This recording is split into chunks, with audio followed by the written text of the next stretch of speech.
on a toujours des interrogations sur la façon dont on approche cette épreuve dans cette équipe.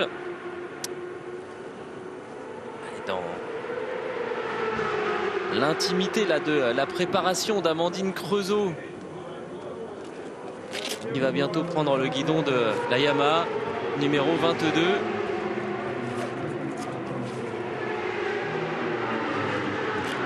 Et des moments toujours particuliers, hein. Là 4h30 du matin, allez, c'est le moment de s'habiller pour aller affronter la courbe d'un Dunlop.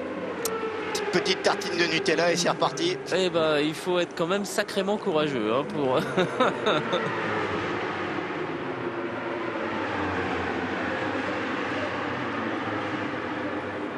Elle en est où la 22? 31e position.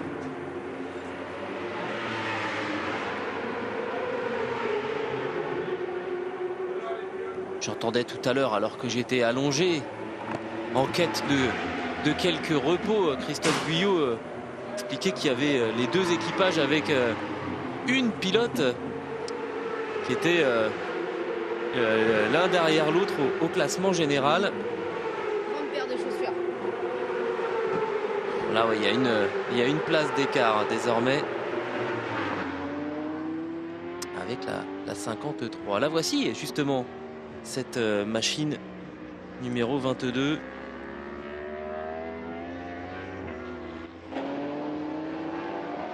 Qui est donc en 22e position.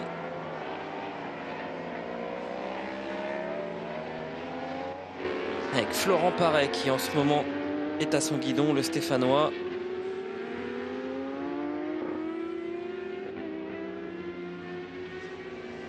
C'est la 3e fois d'ailleurs qu'il est associé à Amandine Creusot.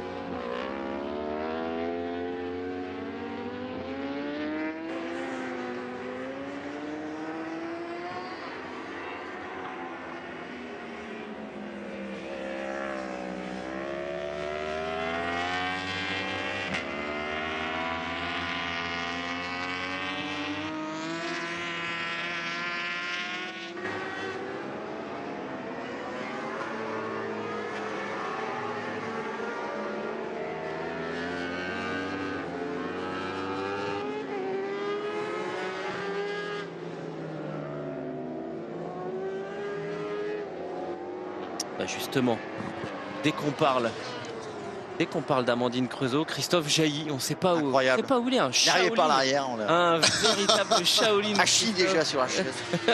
Non, en fin de compte, c'était plutôt parce que vous parliez, Gilles, de Florent Paré, qui effectivement s'occupe de cette équipe numéro 22.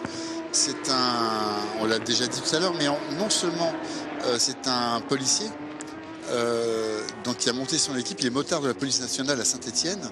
Il est chargé de mission deux roues motorisées du département de la Loire et il est également appelé Monsieur Moto, en charge de mener les opérations de sécurité routière en direction des conducteurs des deux roues de tout âge et en fait de tous les âges. Et en fait, c'est vraiment quelqu'un qui est impliqué aussi dans les projets envers les jeunes pour les éduquer, les former. Enfin, c'est vraiment quelqu'un d'extraordinaire et qui a cette équipe de course moto en endurance. Alors, il fait courir bien sûr Amandine Creusot, mais également gère son équipe des policiers.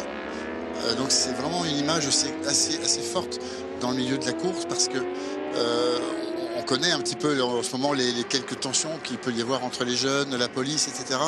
Et d'avoir des policiers comme ça qui s'impliquent avec des jeunes dans la moto 24 heures du Mans, ça ne peut qu'apporter énormément de cohésion sur le plan social et c'est, je trouve, une très belle aventure. Fut une époque où il y en avait beaucoup des motards de la police qui faisaient de la compétition à... Rappel aussi de Gwen Cavani. Ouais, exactement. Ouais, là je parlais à haut niveau. Je plaisante. On le salue. Avec Anne-Marie Spitz. Oui, j'ai un souvenir aussi de Thierry Payot qui était de votre génération, Christophe. Oui. Voilà, et puis ça s'est un petit peu perdu. On est devenu effectivement un peu plus discret là-dessus. On a aussi un petit douanier, Mathieu Ginès. Mais là, ce qui est intéressant, c'est qu'il intervient aussi dans les milieux scolaires, dans les collèges, les lycées, les Oui, établissements d'enseignement supérieur, de ce genre de... dans les entreprises, pour les jeunes à partir de 14 ans, conducteurs de cyclo. Donc il y a vraiment une vraie démarche intéressante. En fin de compte, cette police qui permet, qui aide, ça change un peu de celle qui interdit. Donc c'est intéressant d'avoir aussi des policiers. Nous, avec le GMT 94, on travaille également avec des CRS, la piste assurance prévention des CRS, qui permet à 10 000 jeunes par an d'avoir une formation pour la route de demain. Ah, une Honda qui en dépasse une autre, la 5, qui dépasse la 55. Sébastien Suchet sur la nationale moto. Désormais en 4e position de cette catégorie des super stocks. Et les écarts sont assez faibles dans cette catégorie. Il va falloir jouer finement. Alors on est encore loin de l'arrivée, hein, on l'a dit, quasiment 10h30 encore de course.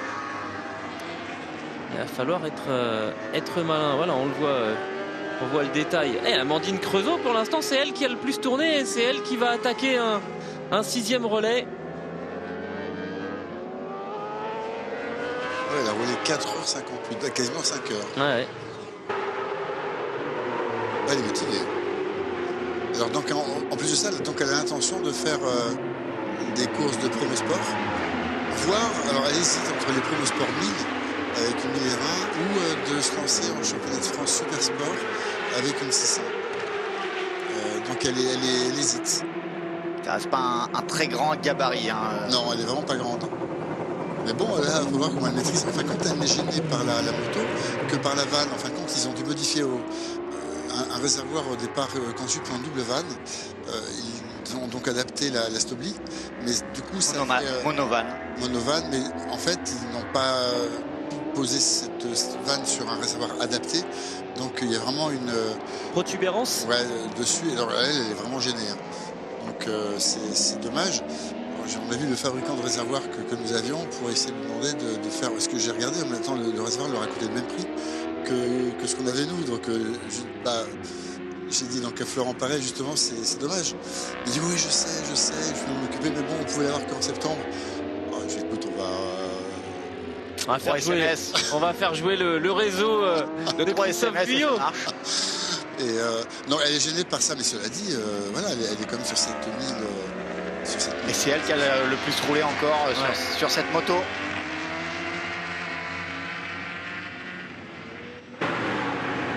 On s'arrête pour la 121. Après, c'était marrant parce qu'ils s'économisaient ce matin. En fait, ils ont fait que quelques tours au warm-up. Bah oui, après, on comprend. Je comprends. Et il semblerait que ce soit Loïc Millet qui repart sur cette 121. Ouais, du Falcon Racing.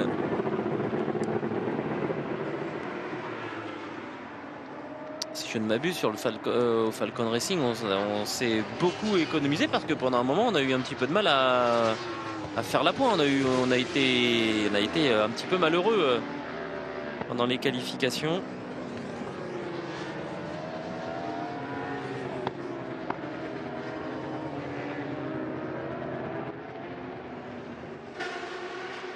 On va voir ici un arrêt de la Suzuki numéro 1, Greg Black.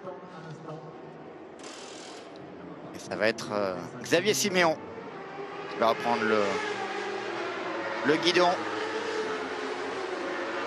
On va commencer à noter un petit peu plus précisément maintenant les heures des interventions parce que on est à un peu plus de 10 passages au stand maintenant de l'arrivée.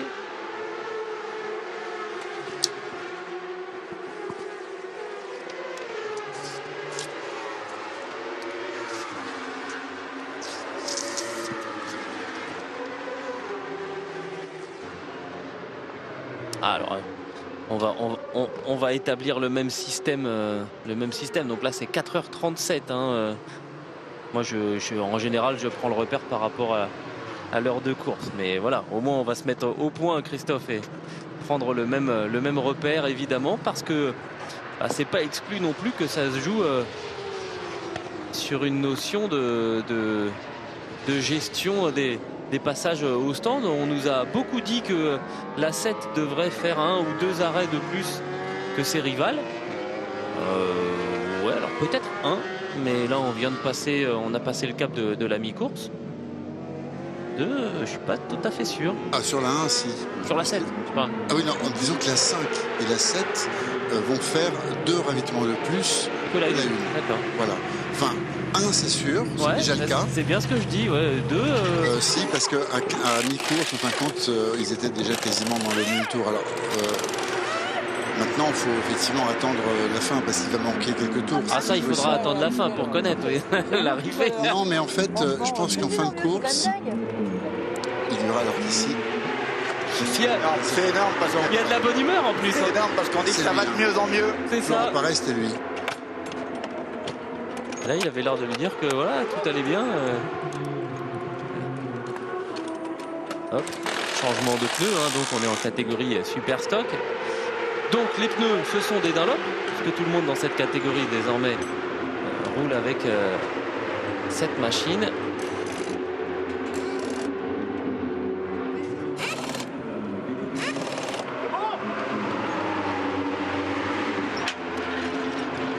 On voit un qui dépasse.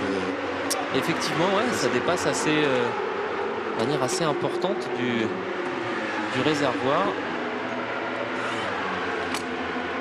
On met le couvercle et c'est parti. Elle est comme forte parce qu'elle est vraiment pas grande. On l'a remontée. Alors ça ressemblait un petit peu à Stéphane Chambon quand il faisait de l'endurance. Alors c'est assez étonnant parce qu'ils n'ont pas utilisé la technique que nous utilisions pour Magny Clio ou pour Nicolas Dussault de mettre un marchepied. Oui, on a, plus récemment, c'était Sheridan Morris qui avait un Oui, marchepied. Tout à fait. Et c'est très pratique. Cette machine qui porte les stigmates d'une petite chute sur le côté gauche.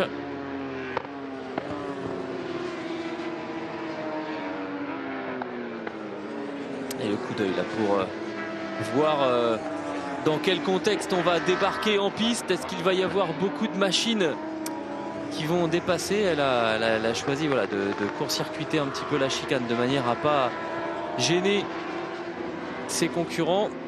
Et c'est parti pour Amandine Creusot.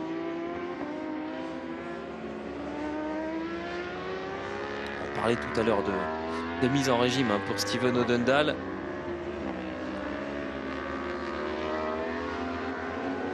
L'écart entre la 7 et la 1 n'a pas bougé depuis 2 heures. C'est incroyable.